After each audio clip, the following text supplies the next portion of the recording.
Welcome to our channel. నేను మీ ప్రశాంత్. చాలా రోజుల తర్వాత హీరో విశాల్ గారిని మళ్ళీ ఒక ఈవెంట్లో అయితే చూడడం జరిగింది. కానీ అనారోగ్యంతో ఇలా చూడడం చాలా బాధాకరమైనది అనుకోవచ్చు. హీరో విశాల్ గారికి అసలు ఏం జరిగింది, దీని గురించి మాట్లాడేందుకు ప్రస్తుతం మనతో పాటు సీనియర్ జర్నలిస్ట్ దుర్గా వడ్లమణి గారు ఉన్నారు. నమస్తే అండి. నమస్తే అండి. మ్యామ్, అసలు ఈ హీరో విశాల్ గారికి అసలు ఏం జరిగింది, ఎందుకు సడన్గా ఇలా అయిపోయాడు, అనారోగ్యంతో గురయ్యాడు అంటే కొంచెం అనకడం కానీ ఆ ఈవెంట్లో మనం చూసాము, కొంచెం ఫేస్ కూడా కొంచెం డల్ అయిపోయింది. అసలు ఏం జరిగింది? మద గజ రాజా ఏదో ఉంది కదా ఈ సినిమా పేరు. ఆ ఈవెంట్ సందర్భంగా ఏదో మాట్లాడినట్టున్నాడు ఆయన. కానీ చాలా షాక్ తిన్నానండి నేను. ఎందుకంటే ఈ చేతులు వణకడం సరే, మనిషి కూడా మాట్లాడే విధానం సరిగా లేదు, మాట బ్యాలెన్స్ తప్పుతుంది. ఒకటి రెండు, చూడగానే ఏదో చాలా సీరియస్ ఇల్నెస్ ఉంది ఇతనికి అనిపిస్తుంది. అది వైరల్ ఫీవర్లో అలా ఉంటారా మనకు ఐడియా లేదు. వైరల్ ఫీవర్స్ వస్తాయి కానీ అంటే నర్వ్ రిలేటెడ్ ఏదైనా ఉందా అంటే నిజంగా బాధాకరంగా ఉందండి. అంటే ఇదేదో మనం స్పెక్యులేషన్ కోసం మాట్లాడుకోవడం కాదు, అతని హెల్త్ కండిషన్ చూసి ఒక కన్సర్న్తో మనం మాట్లాడుకోవడం అంతే. ఎందుకంటే విశాల్, మీరు చెప్పిన పందెం కోడి అనే మంచి సినిమా తెలుగులో వచ్చింది. విశాల్ బేసిక్గా తెలుగువాడు కదా, విశాల్ కృష్ణారెడ్డి అనుకుంటా అతని పేరు. సో ఇంత చిన్న వయసులో అతనికి ఇట్లా దెబ్బ తగలలేదు, షూటింగ్లో దెబ్బ తగిలిందని మనం విన్నాం కంటికి. ఆ కంటి ద్వారా ఏదైనా నవ్వు దెబ్బతిందా? హీ మే బి రికవర్డ్, అది వేరే విషయం, అవుతాడు. అయితే కొంచెం ట్రీట్మెంట్ ఎక్కువ తీసుకోవాల్సి వస్తుందా?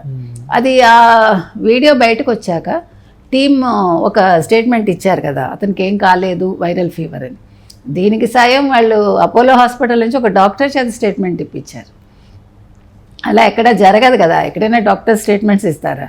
మనకి ప్రిస్క్రిప్షన్ ఇస్తారు, లేకపోతే బిల్ ఇస్తారా, రెండే ఇస్తారు మనకి. కానీ అది చిత్రంగా అనిపించింది. చాలామంది దాని మీద కూడా కమెంట్స్ చేస్తున్నారు, ఎందుకు ఇట్లా అయింది ఏంటి అని. కానీ అతన్ని చూస్తే మాత్రం ఏదో సీరియస్ ఇల్నెస్ అయితే కనిపిస్తోందండి. కానీ అతను తొందరగా రికవర్ అవ్వాలని అయితే కోరుకుంటున్నాం మనం.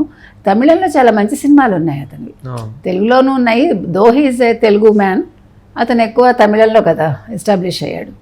కానీ తెలుగులో కూడా మంచి సినిమాలు అంటే మనకి పందెం కోడి, ఇంకా అంటే డబ్బింగ్స్ వచ్చి ఉంటాయి, మనకి స్టేట్ మూవీస్ అంత తెలియదు. కానీ ఏది ఏమైనా చిన్న వయసులో ఇలా అవటం బాధాకరమేనండి. అంటే ఒక డ్రాస్టిక్ చేంజ్ చూసాం మనం అతనిలో.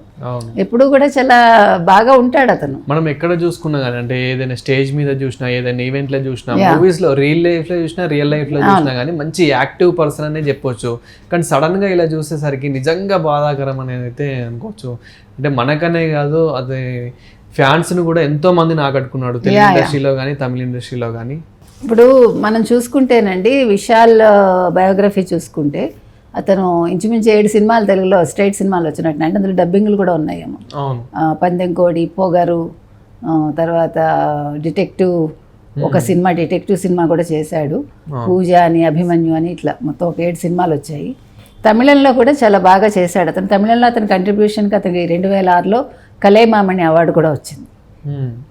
మరి అటువంటి విషయాలు ఈ మదగజరాజా ప్రమోషన్స్లో ఆయన మాట్లాడినప్పుడు అందరూ ఆశ్చర్యపోతున్నారు. అది ఓన్లీ చలి జ్వరం లేదు, వైరల్ ఫీవర్ లాగా అనిపించట్లేదు, చేతులంతలా వణుకుతున్నాయి, మాట రావట్లేదు. అంటే సడన్గా ఒక మనిషిలో అంత చేంజ్. సుమారుగా రత్నం సినిమా తర్వాత అతను ఇదేం కనిపించడం కదా, 1 year అయిందో 1.5 year అయిందో. సో మరి ఎందుకు ఇట్లా అయింది, ఇది అందరినీ ఆందోళనకు గురి చేస్తుంది. ముఖ్యంగా అసలు విశాల్ తెలుగువాడైనా కూడా ఇక్కడ తెలుగు ఆడియన్స్కి దగ్గర అయ్యాడు, తమిళంలో బాగా ఎస్టాబ్లిష్డ్ అయ్యాడు అతను. తమిళ వాళ్ళ నాన్నగారు కూడా జీకే రెడ్డి, ఆయన సినిమాకి సంబంధించిన అతనే. కాబట్టి మరి ఎందుకు ఇలా అయింది ఏంటి, ప్రజలకు అదొక అనుమానంగా ఉంది. సో వాళ్ళ టీం స్పందించి వాళ్ళు కరెక్ట్గా ఏది అని చెప్తే బాగుంటుంది. ఎందుకంటే దాచాల్సిన పనే ఉందండి. ఇప్పుడు చెప్పారనుకోండి, ఫ్యాన్స్ వాళ్ళు ప్రే చేస్తారు అంతే కదా, తొందరగా కోలుకోవాలి, మంచిగా అవ్వాలి అని. ఏది ఏమైనా ఈ వయసులో అతనికి ఇట్లా ఏదైనా అయితే మాత్రం బాధపడాల్సిన అంశం అండి.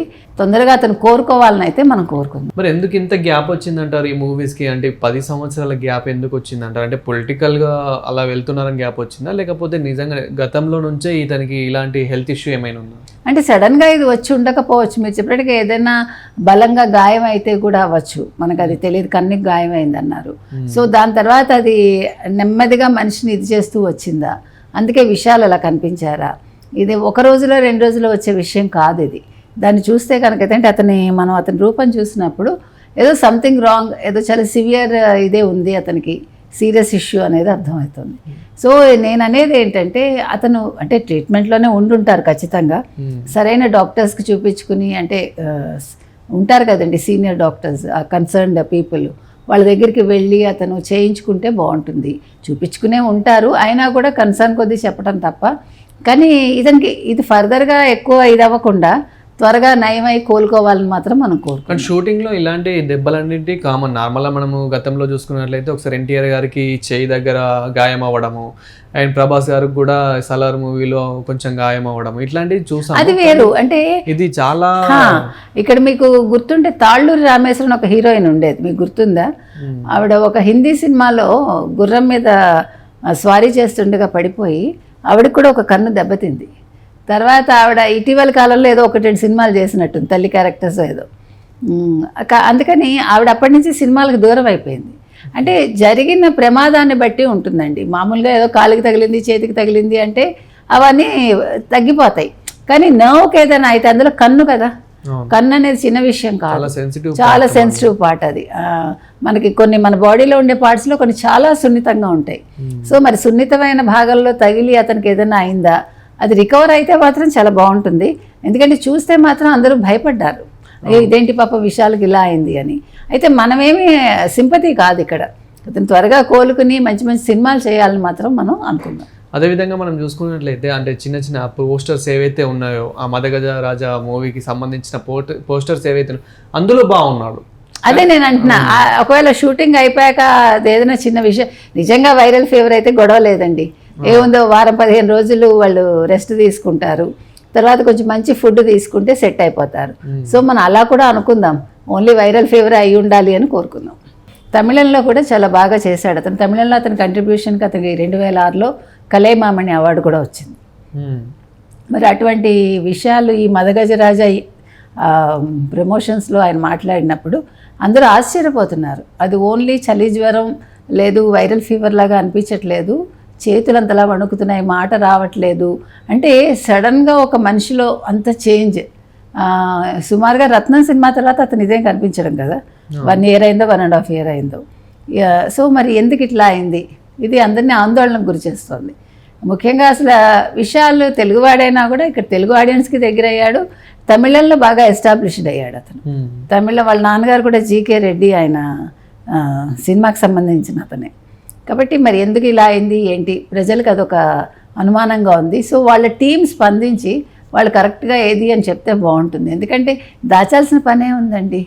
ఇప్పుడు చెప్పారనుకోండి ఫ్యాన్స్ వాళ్ళు ప్రే చేస్తారు, అంతే కదా, తొందరగా కోలుకోవాలి, మంచిగా అవ్వాలి అని. ఏది ఏమైనా ఈ వయసులో అతనికి ఇట్లాగ ఏదైనా అయితే మాత్రం బాధపడాల్సిన అంశం అండి. Thank you.